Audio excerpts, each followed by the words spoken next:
Hey, what's going on, guys? Tony here, CCxRC, and in this video, we're going to be looking at the Element RC Ecto.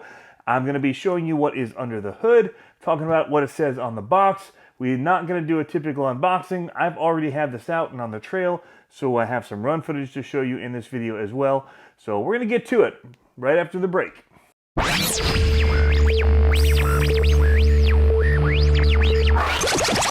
All right, so Dominic's over here. He's got the Element RC Ecto, and he's liking it, right? Yeah, a lot. Yeah, he's liking it a lot. He has an axial, what do you have? You have the Wraith 1.9, but this thing, the way that they set it up, is so capable right out of the box. This is bone stock. We pulled it out of the box when we got here. Go through these rocks. So everything the CCx6 was doing, it just kind of mows its way right through. Boom, he's through. Man, it's so flexy. Just watch where that front is. You want to make sure you're not bumping that front of the axle in on a rock. If you keep your tires going at the high spots, you should be good. There you go. There it is. And that was slow. Nice. Alrighty, so here it is, the Element RC Ecto. Already had it out on the trail, like I said. Already took it up to Walter RC Park. My son drove it, had a blast with this thing. So I do have that run footage to show you guys here and kind of give some impressions of what I thought about it. The whole reason I got it was because of these Firma 2-in-1 systems that Spectrum had sent to me, and I needed a crawler to put them in. So I didn't have anything that I really wanted to put them in and change out what I was already running, because I've got those trucks kind of how I like them. And so I decided I was going to buy a new truck so I could put these in and show you guys how they operate and all that. I decided on the Element for a couple reasons. One, I didn't have any of theirs, and I've been eyeballing their stuff for a while. And they're doing some things that are different that other people aren't doing.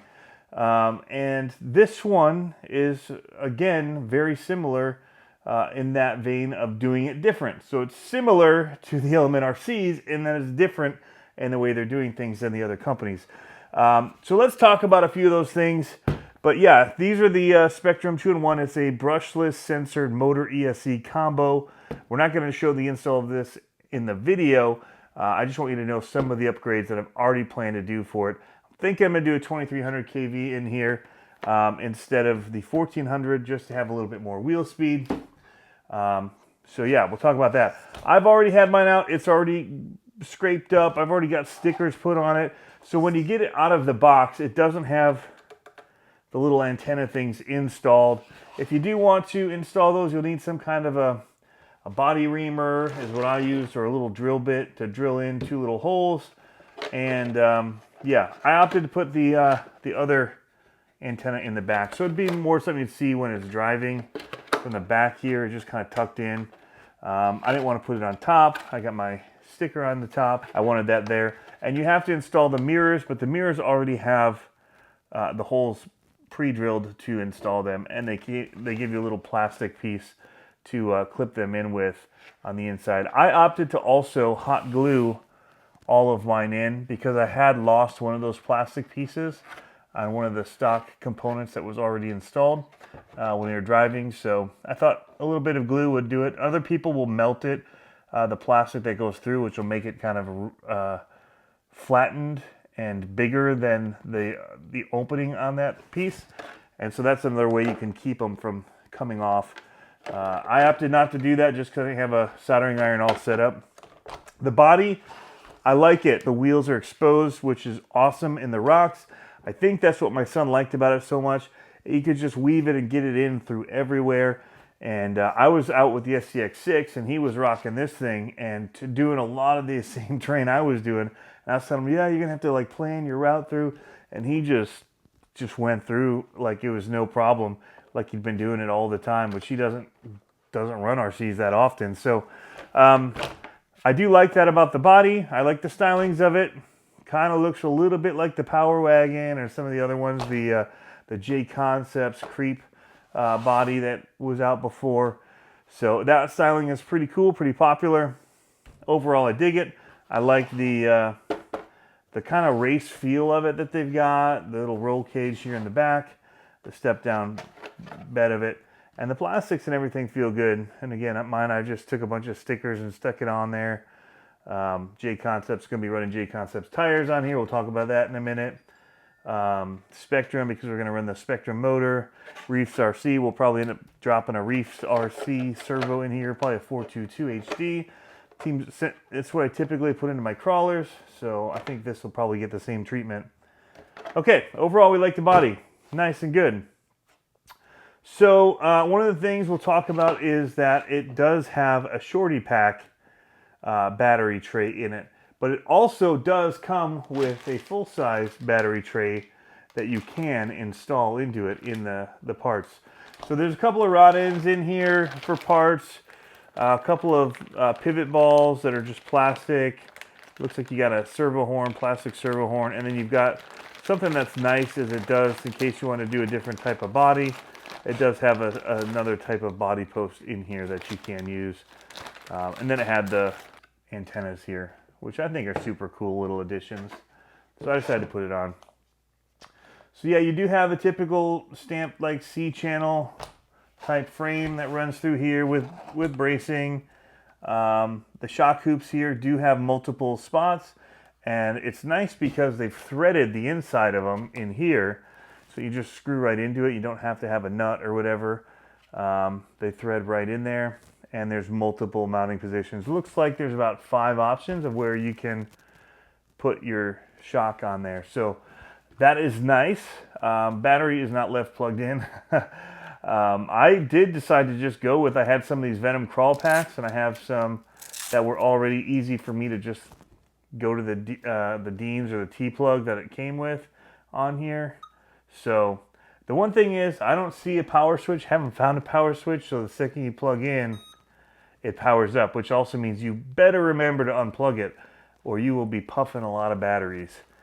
So I will be happy to kind of get rid of that part of this ESC because of that. So it is a reedy ESC in here, and it's set to, you have a little plug on here that you can pop up and change between NIM and LiPo. And it looks like you have probably like a programming little adapter here for it. There's 2. Oh, it's probably for lights actually is what that's probably for. It's my guess. There's 2 little plugs off the ESC. Potentially to do lights off of. Transmission casing is here. And again, inside it does have that overdrive set for the front, which is neat. Underneath, you'll see something different, and that is that the steering link actually runs behind the axle in here. So that's new and different and innovative and helps keep you from getting it caught on rocks and different things. Helps with your approach for sure. Small bumper that they stuck on here. It does have a little fair lead out the front of it, so if you wanted to do an internal winch, you could. The servo is chassis mounted servo. So it does have a metal insert in the drive shaft. So you've got plastic ends, but in the middle, it's metal. So you should not be twisting that up. We've seen some that look like licorice and things like that in the past. With that metal insert, that should not be an issue. So it is running a 4-link, but it's a little bit different in that they're using trailing arms as the 2 lower links, and then the upper links are more normal. And then what that allows them to do is they run the shock down to that trailing arm on the rear, and then they run already installed. You get a sway bar on the rear, which just helps a little bit with some side healing and things like that. So it's something that a lot of people have been doing, starting with, I think, a lot of the enduro people. Reefs had made a sway kit for it, and a lot of people were running sway bars on their crawlers, which is something I thought would be like anti-flex. But this truck, as you can see, still has plenty of flex, even with the sway bars. So that is not an issue. But overall, I mean, I think out of the box, it's pretty decent like I said, my son was having a blast. So with the motor in this, they're running a 550 can, and it's a 16 turn 5 slot. Now that is different than what a lot of people are running in them. From like a lot of typical ones are running 540 cans and either 27 turn, 35 turn, 45, 55, whatever. But this is doing the 5 slot because it gives a smoother power delivery, but it's very equivalent to, say, a 35 turn 3 slot motor. Just a little bit smoother. I like that they've gone this way with it. I think it's great. Actually felt very good. I'd put in a 3S because Reedy makes a 3S pack, and I happen to have it that I use for my race crawler, and it was too fast, I thought. And the main reason it felt too fast was this whole thing feels really light to me. So I am now at the point where I like my crawlers to be a little bit weighty and heavier. So I definitely want to get a little bit more weight below. I think that it did well. The tires aren't super sticky.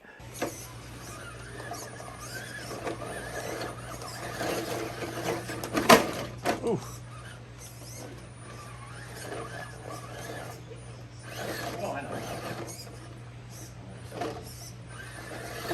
These tires do not hook up at all. Now that I've been driving with the landmine tires and they feel so good, these just did not feel like they were gripping on and grabbing. So I did actually buy some landmines when I was at Reaction RC running it, and I'm going to be putting these on here. So they're about the same size. I think they might be a little bit taller, but I also got some of these Endura 2-stage foams that they recommended at the shop to put in there.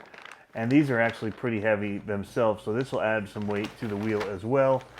And I'm actually going to be putting on metal bead locks, so that'll put a little bit more weight down. I don't ever do like crazy add-on weights as far as brass everything.